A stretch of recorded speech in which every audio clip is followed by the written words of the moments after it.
يا صباح السعادة بزيادة. واحدة صاحبتي كلمتني امبارح وقعدت تتخانق معايا، انا مش شايفاكي، انتي وحشاني، حتى الفيديوهات اللي بتعمليها على الفيسبوك بقالك كتير ما عملتيش. قلت لها ليه يا حاج؟ ما انا ليل نهار على الفيسبوك، ما يعني وتيك توك وغزوت كل البلاتفورمز.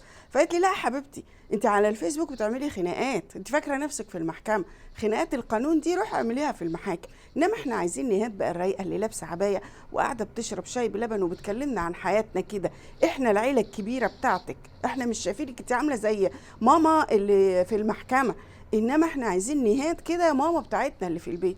قلت لها والله يعني ما كنتش اعرف ان الموضوع ده مهم قوي. عموما بما اني عايزين تعرفوا حالي وحال بيتي ووحشكوا القعده الكنبه، انا ما عنديش لا كرسي ولا كنبه اقعد عليه. انا بقالي شهرين ببيض. عارفين يعني ايه ببيض؟ عارفين لما تبيضوا البيت وانتوا قاعدين فيه؟ كارثه كونيه. يعني بص، دي بلكونتي اهي، بلكونتي، شايفين بلكونتي اللي انا كنت بقعد استقنيس فيها كده واشرب شاي بلبن وقاعده في الرايق في حته رايقه عندنا. ادي الجنينه، بصوا الجنينه اهو اهو. مقفلين مشمع ومشمعين البيت، يعني شمع ابيض، يعني ما مش شمع احمر ولا حاجه.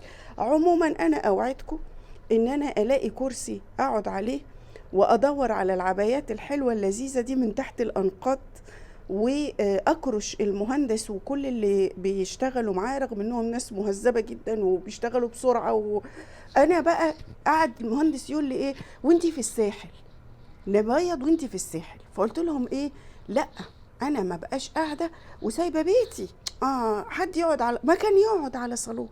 مش احسن ما انا اللي قاعده تحت الانقاض وتحت البياض ما علينا. يعني هي تجربه هبقى احكي لكم عليها، تجربه لطيفه. حتى حبيت اعمل فيها بنت بلد بقى وبتاع. وعارفين انتوا لما يبقى صنايعيه في البيت وتعملوا لهم اكل وكده، مفيش مطبخ، مفيش اكل. عموما مش هقعد اشكي لكم حالي. قولوا لي اول ما الاقي كرسي ينفع يتقعد عليه واعرف اطلع عبايه من الصناديق اللي فيها العبايات اللي اتكرتنت كلها عشان يبيضوا الاوضه.